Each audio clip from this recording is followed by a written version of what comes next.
கூப்பி திறம் தாழ்த்தி வருக வருக என வரவேற்கின்றேன்.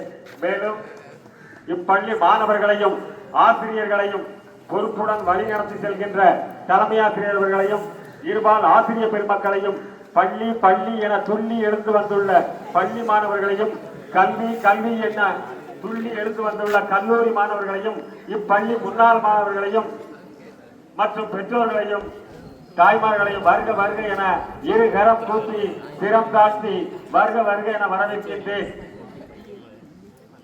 காடாய் காடுகளாய் மேடுகளாய் காட்சியளித்த இந்த பாரத பூமி இப்போது கல்லூரிகளாக பள்ளிகளாக மாட மாளிகைகளாக கோர கோபுரங்களாக காட்சியளிக்கிறது. காரணம் என்ன? நாம் சுதந்திரம் அடைந்து விட்ட பின்னர் தான் இந்த மாட மாளிகைகளும் கோர கோபுரங்களும் காட்சி தருகின்றது. இதற்கெல்லாம் காரணம் நாம் சுதந்திரம் பெற்ற பின்னர் தான்.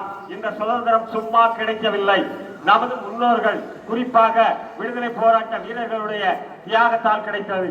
விடுதலை போராட்ட வீரர்களில் தென்னிந்தியாவிலே கப்பலோட்டிய தமிழன் வாவு சிதம்பரம் பிள்ளை அவர்கள், அடுத்து வீரபாண்டிய கட்டபொம்மன், மருந்து சகோதரர்கள், வீரமங்கை அழகு நாச்சியார் போன்ற தலைவர்களாலும் வட இந்தியாவில் கல்பனா என்ற வீர பெண்மணி, ஆணுக்கு இணையாக வாழ்வீசி போராடும் விடுதலை போராட்ட வீரர் அவர்களும், பகத்சிங் அவர்கள் பிரிட்டிஷ் சட்டமன்றத்திற்குள்ளே குண்டறிந்து அவருடன் சேர்ந்த ராஜகுரு, சுகதேவ், சத்யேந்திரநாத் தாஸ் போன்ற 21 பேர்கள் சிறையில் அடைக்கப்பட்டார்கள். அவர்களுடைய தியாகத்தால் இந்த சுதந்திரம் குடியரசு நாம் பெற்றோம். 1917ஆம் ஆண்டு காந்தியடிகள் ஆப்பிரிக்காவில் இருந்து இங்கு இந்தியாவிற்கு வந்தார். வந்தபோது இந்தியாவில் விவசாயிகள் போராட்டம் நடைபெற்றுக் கொண்டிருந்தது. அந்த விவசாயிகள் போராட்டம் சம்ரான் என்ற இடத்திலே 1917ஆம் ஆண்டு நடைபெற்றது. அந்த விவசாயிகளுக்கான சலுகைகளை பெற்றுக் கொடுத்தார். அதை அடுத்து மேலும் 1918ஆம் ஆண்டு தொழிலாளர்கள் போராட்டம் நடைபெற்றது. அந்த தொழிலாளர்களுக்கான சலுகைகளையும் பெற்றுக் கொடுத்தார். அடுத்து இந்த இம்மென்றால் சிறைவாசம் ஏனென்றால் வனவாசம் தட்டி கேட்போருக்கு சாவே முடிவு என்று 1919ஆம் ஆண்டு ரவுலட் சட்டம் என்ற வன்கொடுமையான சட்டம் பிரிட்டிஷ் அரசு கொண்டு வந்தது. எங்கேயும் யாரும் ஊர்வலம் செல்லக்கூடாது, 4 பேர் சேர்ந்து பேசக்கூடாது என்ற வன்கொடுமையான சட்டத்தை பிரிட்டிஷ் அரசு கொண்டு வந்தது. இந்த வன்கொடுமையான சட்டத்தை எவ்வாறு நாம் நீக்குவது என்பதாக காந்தியடிகள் போன்ற விடுதலை போராட்ட வீரர்கள் 1919ஆம் ஆண்டு ஜாலியன் வாலாபாக் பூங்காவில் வைத்து கூட்டம் நடத்தி கொண்டிருந்தார்கள். நமது விடுதலை போராட்ட வீரர்கள் கூட்டம் நடத்தி கொண்டிருந்த போது ஜெனரல் டயர் என்ற ஆங்கில தளபதி காக்கா குருவிகளை சுடுவது போல் நம் தேசிய தலைவர்களை சுட்டார்கள். அதில் கணக்கற்ற எண்ணற்ற நமது தேசிய தலைவர்கள் மாண்டார்கள், எண்ணற்ற தேசிய தலைவர்கள் காயமடைந்தார்கள். இதையெல்லாம் பார்த்த காந்தியடிகள் போன்ற விடுதலை போராட்ட தலைவர்கள் நாம் இனியும் சும்மா இருக்கக்கூடாது என்பதற்காக 1920ஆம் ஆண்டு ஒத்துழையாமை இயக்கம், நான் movement government, Kashmir to Kanyakumari, Kanyakumari to Kashmir வரை போராட்டங்கள், அலுவலகம் செல்லக்கூடாது, பள்ளி கல்லூரிகளுக்கு செல்லக்கூடாது, பிரிட்டிஷ் அரசு கொண்டு வரும் சட்ட திட்டங்களுக்கு கட்டுப்படக்கூடாது என்பதற்காக நான் மூவ்மெண்ட் கவர்மெண்ட், அதாவது ஒத்துழையாமை இயக்கத்தை 1920ஆம் ஆண்டு கொண்டு வந்தார். அதற்கு பின்னால் அதிலும் பிரிட்டிஷ் அரசு நமக்கு ஒத்துழைக்கவில்லை. அடுத்து 1922ஆம் ஆண்டு சௌரிசாரா இயக்கம் கொண்டு வந்தார்கள். அதுவும் நமக்கு நன்மை தரவில்லை. அடுத்து 1927ஆம் ஆண்டு பிரிட்டிஷ் அரசில் இருந்து சைமன் குழு வந்தது. அதுவும் நமக்கு பலனளிக்கவில்லை. 1930, 31, 32 ஆண்டுகளில் வட்டமேசிய மாநாடு நடைபெற்றது இது லண்டனில்.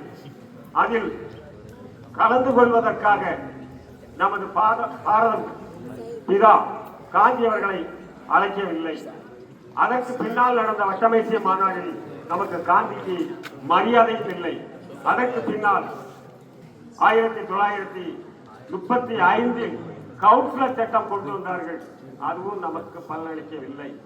அதற்கு பின்னால் 1939ஆம் ஆண்டு 2ஆம் உலக போர் தொடங்கியது. நம் இந்திய ராணுவத்தை நம்மிடமே கேட்காமல் அவர்களுக்கான இராணுவமாக பயன்படுத்தினார்கள். இதையெல்லாம் கண்ட நமது தேசிய தலைவர்கள், முக்கியமாக காந்தியடிகள், இனி நாம் சும்மா இருந்தால் நம்மை விடமாட்டார்கள் என்பதற்காக காந்தியடிகள் 1942 வெள்ளையனே வெளியேறு என்ற திட்டத்தை கொண்டு எல்லோரும் போராட வேண்டும், டூ ஆர் டை, செய் அல்லது செத்து மடி என்ற கோஷத்தை கொண்டு வந்து காந்தியடிகள் மிக தீவிரமாக விடுதலைக்காக பாடுபட்டார். அதற்கு பின்னால் அப்போது இறுதியாக வந்த மவுண்ட் பேட்டன் பிரபு என்ற ஆங்கில அதிகாரி அவர்கள், நான் உங்களுக்கு சுதந்திரம் தருகிறோம் என்ற முடிவிற்கு வந்தார்கள். ஆனால் ஜின்னா அவர்கள் எங்களுக்கான பகுதியை பிரித்து கொடுத்துவிட்டு இந்தியாவுக்கு சுதந்திரம் வழங்குங்கள் என்று சொன்னார்.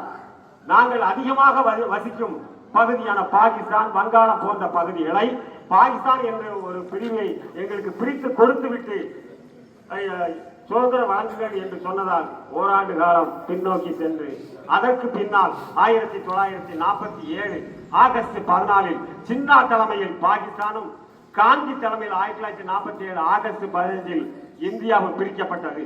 இந்த பிரிக்கப்பட்ட இந்தியா சுதந்திரம் கிடைத்தது. ஆனால் எதற்கென்று என்ன சட்டங்கள் உண்டு என்பதை நிர்ணயம் செய்ய வேண்டும் என்பதற்காக டாக்டர் அம்பேத்கர் அவர்களும் டாக்டர் ராஜேந்திர பிரசாத் அவர்களும் இந்திய அரசியலமைப்பு சட்டத்தை உருவாக்குவதற்காக செயல்பட்டு அந்த சட்டத்தை, இந்திய அரசியலமைப்பு சட்டத்தை கொண்டு வந்த அந்த நன்னாளாகிய பொன்னாள் ஜனவரி 26, 1950 அந்த நன்னாளாகிய பொன்னாளை நாம் இப்போது சிறப்பாக கொண்டாடி கொண்டிருக்கிறோம். ஜெய் ஹிந்த். மீண்டும் வல்லரசாக வாழ்த்துக்கள்.